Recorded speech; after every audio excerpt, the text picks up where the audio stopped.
Middle age starts at the age of about 40. And when people reach this magical time in their lives, they'll start to notice certain things, like the beginning of wrinkles, especially in the face, around the eyes and things like that. They'll start to notice graying of their hair, and possibly the starting of baldness, or for some individuals, in fact, they might be fully bald by this point. This baldness we most often see in men. It's something we call male pattern baldness, and it's actually a genetic thing.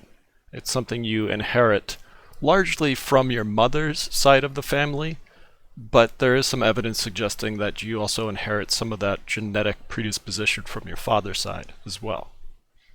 This involves progressive hair loss starting at the top of the head, like right around in this area. You'll also tend to notice some weight gain. You know, it's pretty normal for people in their middle age to have put on a few pounds. Most people will gain weight between the age of about 30 to 50, largely due to slowing of their metabolism. You know, when you're younger, you have a higher metabolism because you need to fuel your growth, but you're not really growing anymore once you reach the 20s and 30s.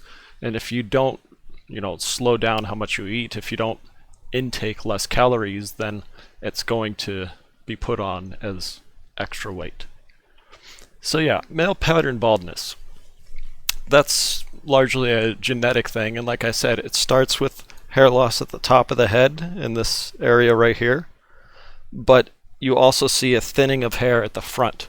So it's different for all men, but this thinning in the front and the thinning at the top, eventually as it progresses from the early stages like stage 1 and 2 to the final stage of 7, as it progresses that stage 7, these two parts will connect, and then all the man will be left with is just what you could call the friar tuck haircut, where they just have hair along the sides of their head, but nothing on the top or the front.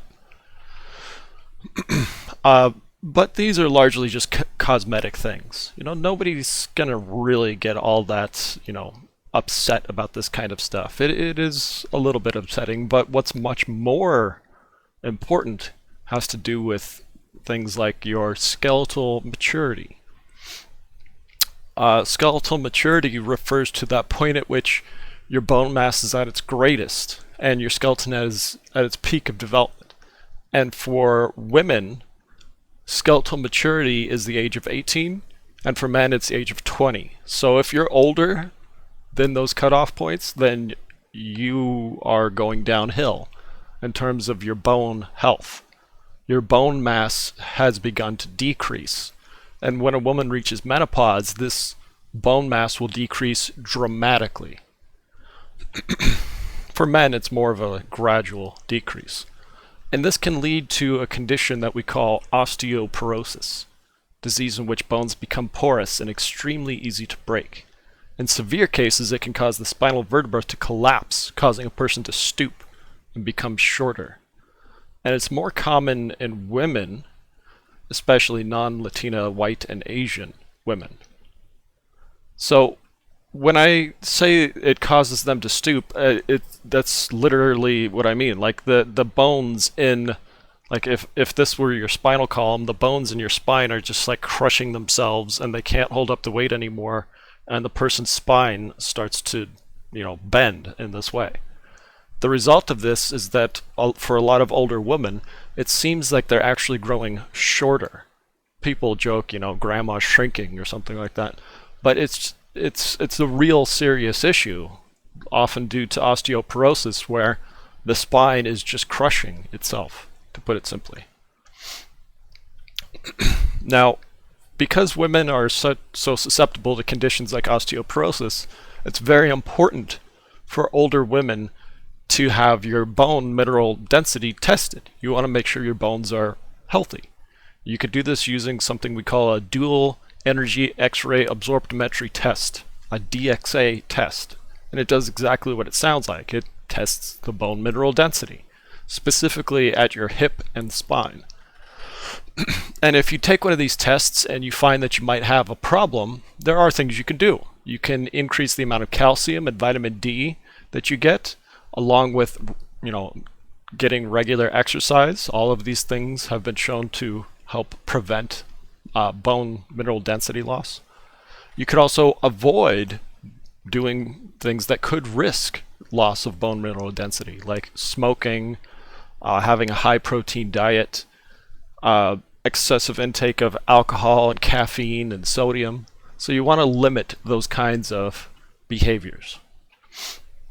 And it is a very important thing, because I don't want to be terribly graphic about it, but if your bone mineral density gets low enough, your bones are going to be like brittle sponges, and they'll easily just snap if put under a small amount of pressure. So this is why it's so dangerous for a lot of older women. If they were to fall or if they were to get hit, their bones could easily break as a result. So it's very important that you have, checkups with your doctor if you are an older woman. Another similar condition is called osteoarthritis, disease marked by gradual onset of bone damage with progression of pain and disability, together with minor signs of inflammation from wear and tear that tends to affect the hands, spine, hips, and knees. And this is the most common form of arthritis. So basically what's happening with osteoarthritis is that the bones, the place where the bones meet at the joints, those bones will actually start to wear down the cartilage that protects them from each other, and then they start to just kind of grind into each other and do damage. So just imagine imagine this is like the cartilage. Eventually that just wears away, and now the bones are grinding against each other like this, and obviously that's going to cause a lot of pain and swelling. Now, we can treat this using anti-inflammatory drugs and non-stressful exercise and dietary changes, but this is the kind of thing that an older individual just needs to be more aware of and needs to go see your doctor about if you do start to notice any joint pain. Another kind of arthritis that affects older individuals is called rheumatoid arthritis, and this is considered a much more destructive disease of the joints.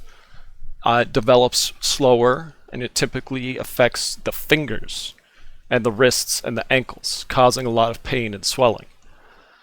And there are things we could do to help people who are suffering from rheumatoid arthritis, like using anti-rheumatics, for example, but it is not curable presently. We have no easy solution to fix this. And it works in a very similar way to the other kind of arthritis. One of the big differences, however, is that while it does typically affect the joints in the hands and the feet first, what it basically does is when it wears away that cartilage and it causes all that swelling, eventually the bones will actually start to fuse together. So I don't know if you've ever looked at any old photographs of, like elderly people from a long time ago. You may have noticed that their hands were like in a weird position and they seem to be like locked in that position. That's exactly what happened to them. Due to rheumatoid arthritis, the joints in their fingers were fused so that hand, those joints in that hand is no longer usable. So rheumatoid arthritis obviously is a very serious concern. Something that is far less of a serious concern are changes to the reproductive capability of individuals as they reach middle age. What I'm saying is, by the time a person has reached middle age, they have far bigger things to worry about than, reproduction. And for most individuals, they've already been reproductively successful by the time they've reached middle age. But kind of going off on a tangent there, sorry. So all I'm saying here is when women enter midlife, typically they are past the point where they were at their peak of reproductivity, and they'll start to enter a process that we call the climacteric. So this is this biological process during which women pass from being reproductive to non-reproductive. During this period, women will experience perimenopause, and then at the end, that's what we call menopause. So menopause is the end of this change. Perimenopause is kind of like the beginning of the change. It's transition from regular menstruation to full menopause. And you're going to see a lot of decreases in estrogen and progesterone, and a lot of changes in the reproductive organs and sexual functioning. But every woman is different. You know exactly when they start this process, how long it takes, and how severe the side effects are. It's all pretty variable from woman to woman. But eventually, she will get through this period that we call the climacteric and reach menopause. And like I mentioned, that's the point at which menstruation has completely stopped. She is no longer reproductive at this point. And a woman who's reached menopause will have lower female hormone levels, like estrogen, for example. And this decreased amount of estrogen results in various symptoms, such as hot flashes, mood changes, headaches, memory loss, difficulty concentrating, sleep problems, night sweats, joint stiffness and soreness, weight gain, urinary incontinence, osteoporosis, changing cholesterol levels, rapid heartbeat, cardiovascular disease, low libido, and painful intercourse. So, yeah, menopause is kind of terrible. I mean, it's something every woman has to go through, but it's not a fun change by far. This is usually something that is, at the very least, very uncomfortable for women to go through. But there are things we can do to help women going through menopause. There's something that we have called menopausal hormone therapy, which is exactly what it sounds like. It's a therapy in which women take low doses of estrogen, which is often combined with progestin. And we've done a lot of studies longitudinally on this menopausal hormone therapy, and what we've generally found in the United States and the United Kingdom is that it does show some benefits, but there are, of course, some unfortunate side effects, some risks to using this therapy. So it has the intended effect, first of all. It does make a positive difference. Women who take this treatment, they don't suffer from all those effects I was talking about earlier as much. Like they won't get as many hot flashes and so on. And it will actually also decrease the chances of fractures and colorectal cancer. But the unfortunate other consequence is that it will considerably increase your risk of heart attack, stroke, blood clots, breast cancer, and other kinds of cancer. So when it comes to stuff like this, whenever people talk about the potential side effects of taking some treatment, you should always keep in mind that increased risk doesn't mean you're going to get it.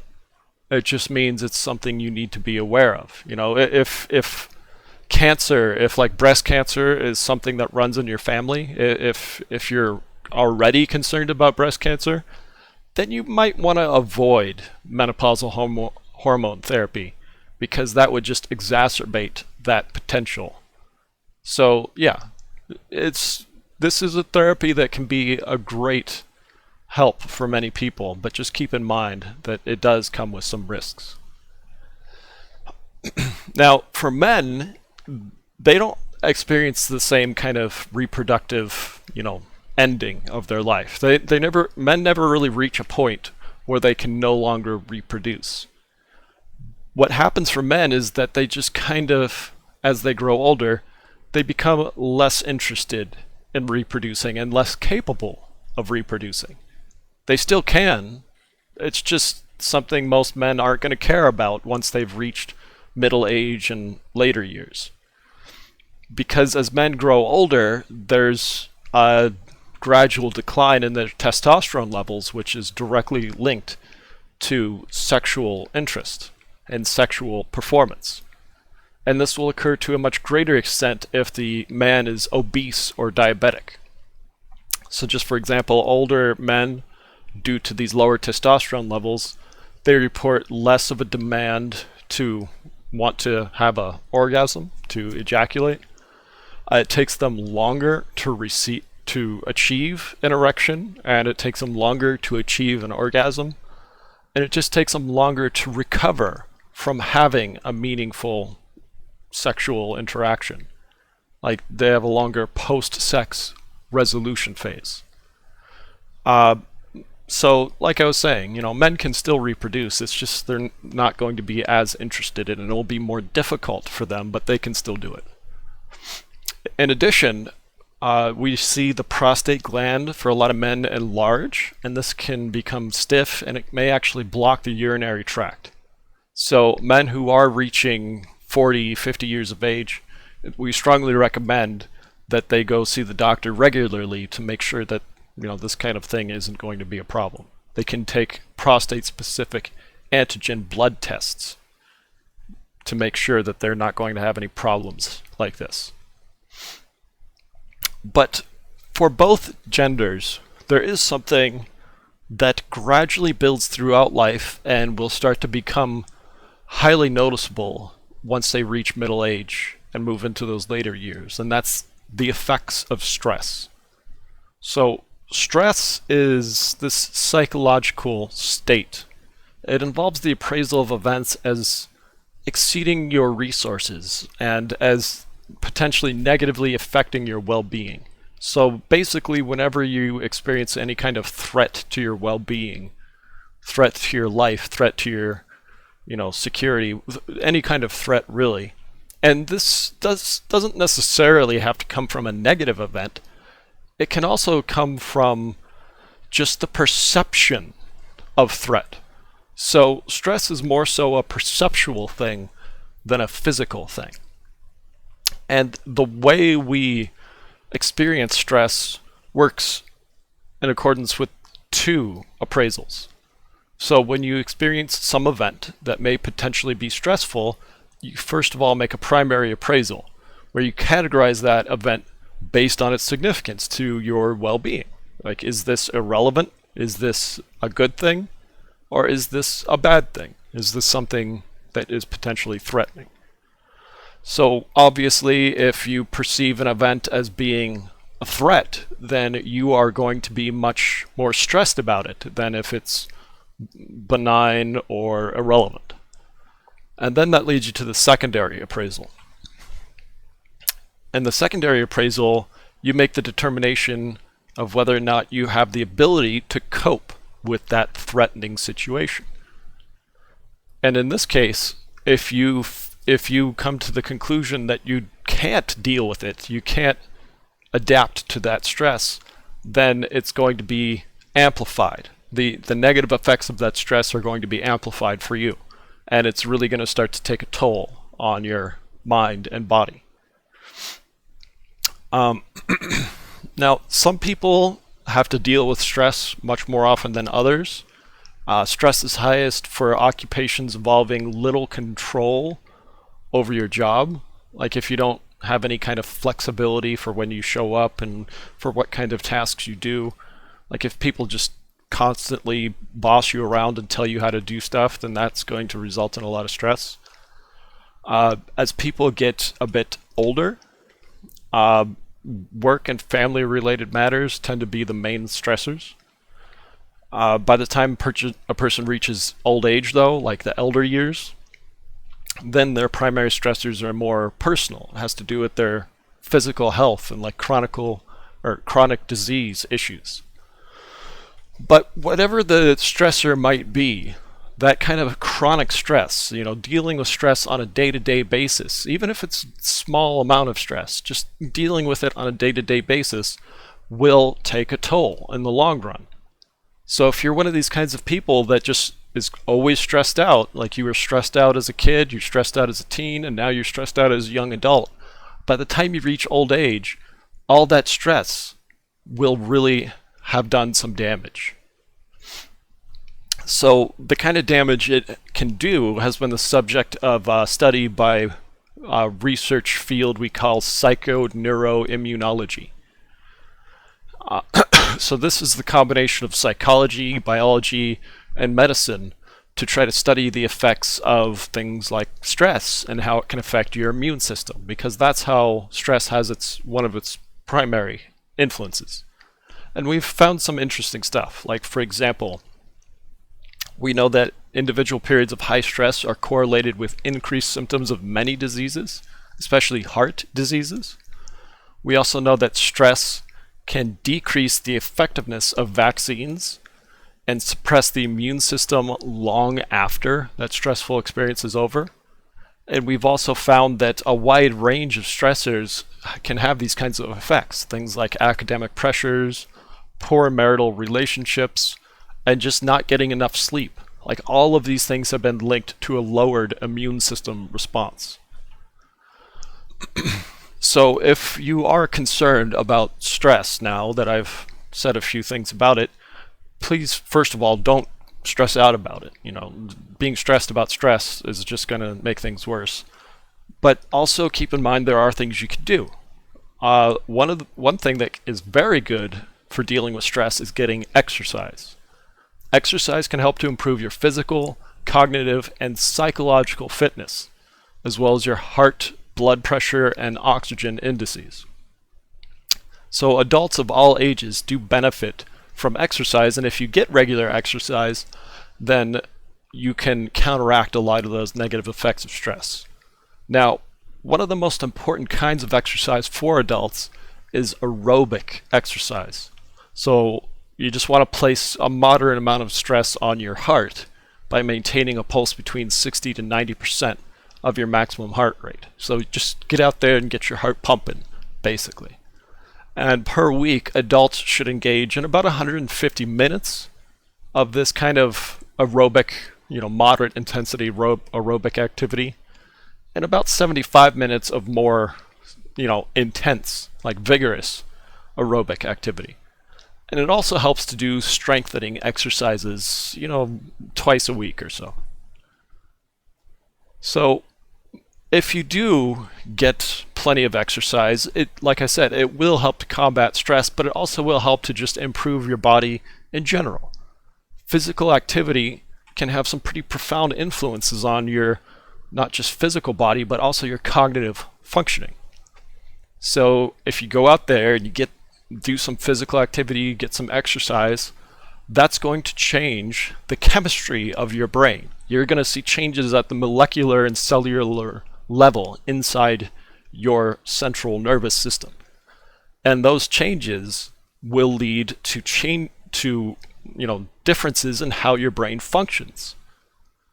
When you change the chemistry, you change the thoughts, you change the emotions, you change all those cognitive processes, and the result of that is that you're generally going to get someone who's in a more balanced, better, improved mood and can think more clearly.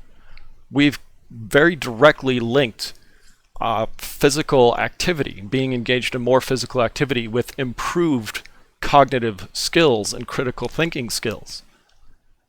And furthermore, these things are linked to each other. So if you have better critical thinking skills, then that's going to lead to a more improved mood and vice versa. So basically what we've found from this research is people who exercise more, they're not just improving their body, they're also improving their mind.